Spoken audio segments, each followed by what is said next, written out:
Hello everyone, ఎలా ఉన్నారు? మీరు బాగున్నారు అనుకుంటున్నాను. ఇవాళ నేను ఏం చేస్తున్నాను అనుకుంటున్నారా? ఇవాళ నేను కొత్తిమీర పచ్చడి చేద్దాం అనుకుంటున్నాను. మీరు అనుకుంటారు కొత్తిమీర పచ్చడి ఏముంది, టమోటాలు వేయించాను, పచ్చిమిరపకాయలు వేయించాను, కొత్తిమీర వేయించాను అని ఊరుకుంటే అయిపోయింది, ఏంది ఏమి చెప్పేది అనుకుంటున్నారా? కాదండి, ఇది 1 మంత్ వరకు నిల్వ ఉంటుంది ఈ కొత్తిమీర పచ్చడి. 1 మంత్ ఏంది, సరిగ్గా పెట్టుకుంటే చాలా రోజులు ఉంటుంది. ఇదిగోండి, ఈ కొత్తిమీర పచ్చడికి కావాల్సినవన్నీ ఇక్కడ ఉన్నాయి. ఉప్పు, కారం, పసుపు, ఆవుపిండి, మెంతిపిండి, కొత్తిమీర, ఇంగువ. ఇంతవరకే కావాలి మనకి. ఫస్ట్ కడాయి పెట్టుకున్నాను. కడాయి పెట్టుకొని స్టవ్ ఆన్ చేశాను. తాలింపు గింజలన్నీ వేసాను. తాలింపు గింజలు అంటే ఆవాలు, జీలకర్ర అయితే నేను వెయ్యనండి, ఎందుకు నాకు తాలింపుల్లో జీలకర్ర నచ్చదు. అందుకని ఆవాలు, కొంచెం మెంతులు, పచ్చెనపప్పు వేశాను. అవి కొంచెం బాగా ఎర్రగా వేగాక ఈ ఎండుమిరపకాయలు అవి కూడా వేశాను. ఈ తాలింపు కొంచెం వేగాక, ఆ తాలింపు బాగా ఎర్రగా వేగాలి. తాలింపు వేగాక కొంచెం కరివేపాకు కూడా వేసాను. కరివేపాకు వేగి పైకి వచ్చేసిద్దని మూత పెట్టాను.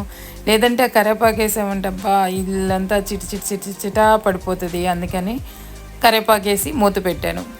ఇదిగోండి, తర్వాత ఆ తాళింపు అంతా బాగా వేగాక ఈ కొత్తిమీర వేసేసి దాంట్లో కొంచెం సేపు వేయించుకోవాలి.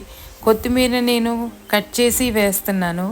ఈ సిజర్ వండి మీరు అనుకుంటారు ఏందమ్మా ఏమి సిజర్తో కట్ చేస్తుంది, కానీ ఇది కిచెన్లోకి వాడుకునే సిజరే, నాది కిచెన్ కానీ సపరేట్గా ఉంటుంది.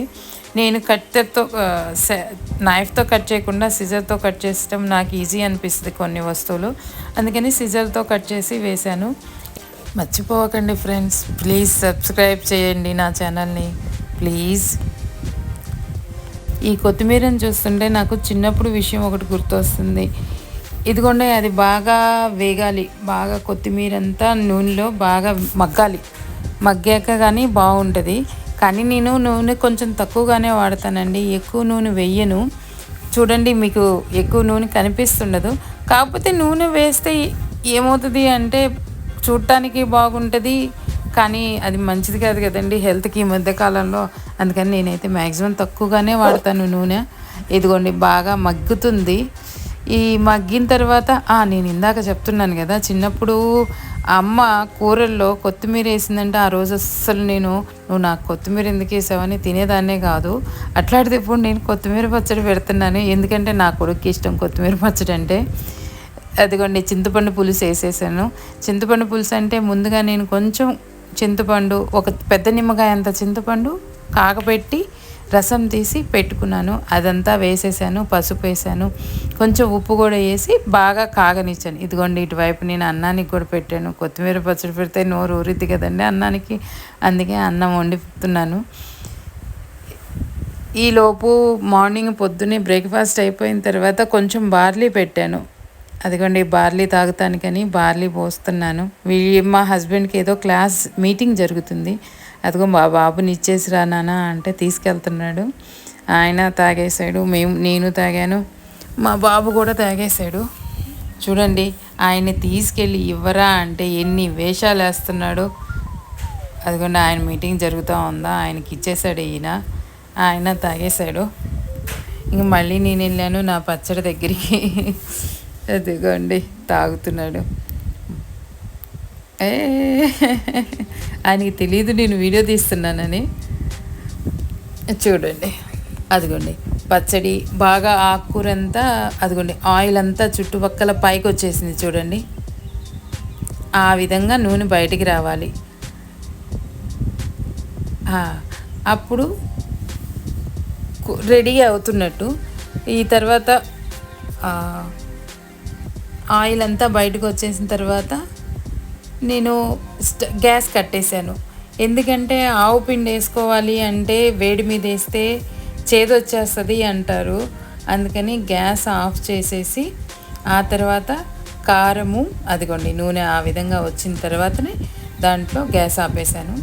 దాంట్లో కారము, ఆవు పిండి, మెంతి పిండి, కొంచెం తెల్లపాయలు మొత్తము వేశాను. చూడండి, చూడటానికి కూడా బాగుంది, తినటానికి కూడా బాగుంది అనుకోండి. కారం 2 స్పూన్ల దాకా వేసాను. బాగా మిక్స్ చేసుకొని కొంచెం ఆవు పిండి వేయాలి అంటే కొంచెం పచ్చడి ఏ పచ్చడి అయినా కొంచెం చల్లబడితే బాగుంటుంది అంటారు. అందుకని చెప్పేసి నేను ఆవు పిండి ఒక్క నిమిషం ఆగే వేశాను. ఎందుకంటే చేదు వస్తుంది అంటారండి. మీకు ఏదన్నా కావాలి అంటే ఏదైనా రెసిపీ కావాలన్నా అడగండి. కారం కూడా వేశాను. ఆవు పిండి మెంతిపిండిలో నేను కొంచెం తెల్లబాయలు ముందుగానే దంచి పెడతాను. అందుకనే అది కొంచెం తెల్లగా కనిపిస్తుంది మీకు. చూడండి. ఇప్పుడేమో నైజీరియాలో లాగోస్లో వర్షాలు విపరీతంగా పడుతున్నాయండి. రోజు రోజు రోజు బట్టలు ఆరటానికి తలకాయ నొప్పిగా ఉంది. అందుకనే డ్రయర్లో వేసుకోవాల్సి వస్తుంది. అదిగోండి ఆవు పిండి మెంతిపిండి కూడా వేసేసాను. మనకేమో అక్కడ ఇప్పుడు ఏమో ఎండలతోటి బాగా అల్లాడిపోతున్నాం మనం ఇండియాలో. ఇక్కడేమో మాకు బాగా వర్షాలు పడుతున్నాయి. మొన్నైతే 2 days విపరీతంగా పడ్డాయండి వర్షాలు. వీళ్ళు ఉంటారు కదండి, కొంచెం చలి రాగానే ఏదో పెద్ద చలిలాగా స్వెటర్లు వేసుకొని వచ్చేస్తారు పనులకి. మనకి ఎంత చలి ఉన్నా మనము తొందరగా స్వెటర్లు తక్కువ వాడుకుంటాము.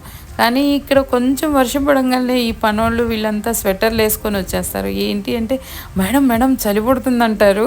ఇదిగోండి వేడివేడిగా అన్నం కూడా రెడీ అవుతుంది. పొంగొచ్చింది అన్నము, స్విమ్లో పెట్టేశాను. నేనైతే అన్నం ఎప్పుడు గంజి వంచుతాను. ఎప్పుడూ గంజి అట్లా వంచిన అన్నమే తింటాం మేము రెగ్యులర్గా డైలీ అన్నం అయితే నేను వండను. వారానికి 2 రోజులు సాటర్డే సండే మ్యాక్సిమం రైస్ వండుతాను. మిగతా రోజులంతా మేము చపాతీ, ఈయన లంచ్ బాక్స్ తీసుకొని వెళ్తాడు కదా, చపాతీ కర్రీసే తీసుకొని వెళ్తాడు. సుహాస్ ఏమో ఒక్కో రోజు ఒక్కొక్కటి కావాలి ఆయనకి. అదిగోండి అటువైపు వంట చేస్తున్నాను, ఇటువైపు 2-3 గిన్నెలు పడ్డాయి కదా అవి కడిగేసుకుంటున్నాను.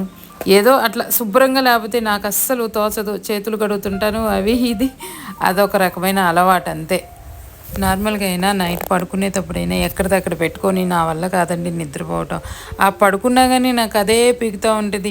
అక్కడ శుభ్రంగా లేదే, అక్కడ శుభ్రంగా లేదే. అందుకని నేను ముందుగానే నేను చేసుకోవటమో లేదా పనమ్మాయి చేత చేపించటమో ఏదో ఒకటి చేసుకుంటా. లేకపోతే అక్కడ డట్టీగా ఉంటే నాకు అస్సలు కళ్ళు మూసుకున్నా ఆ డట్టీనే కనిపిస్తుంది. అదొక రకమైన బ్యాడ్ హ్యాబిట్ అనే చెప్పాలి. మరి ఒక స్థిమితం అనేది ఉండదు మరి అంత ఆలోచిస్తూ ఉంటే. ఇదిగోండి పచ్చడి అయితే రెడీ అయిపోయింది. ఇదే వేడివేడిగా అన్నం కూడా రెడీ అయింది.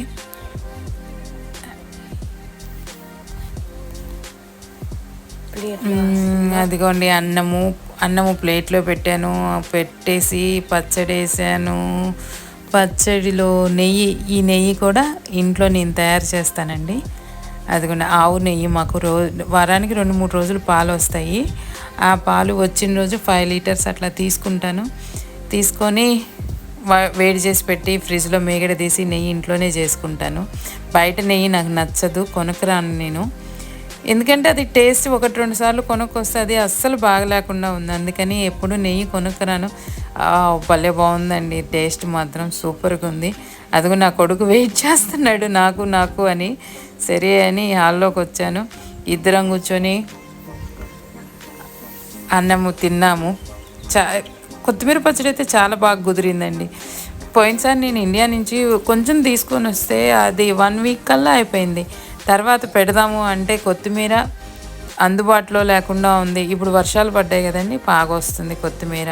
అందుకే నిన్ననే తీసుకొని నిన్న కడిగి ఆరబెట్టాను. ఇవాళ పచ్చడి చేశాను, బాగా కుదిరింది. మీరు కూడా ట్రై చేయండి, బాగుంది. ఇది 1 month దాకా పాడైపోదు అనుకుంటానండి. బాగుంటుంది ఈ కొత్తిమీర పచ్చడి. ఇదిగోండి నేను కలిపేలోపే వేడివేడనం ఎంత బాగుంది నిజంగా అండి. ప్లీజ్ మర్చిపోకండి, ప్లీజ్ సబ్స్క్రైబ్ చేయండి నా ఛానల్ని. థ్యాంక్ యూ వెరీ మచ్ అండి వాచ్ చేసినందుకు. బాయ్ అండి, మళ్ళీ కలుద్దాం ఇంకొక వ్లాగులో. థ్యాంక్ యూ వెరీ మచ్ అండి. బాయ్.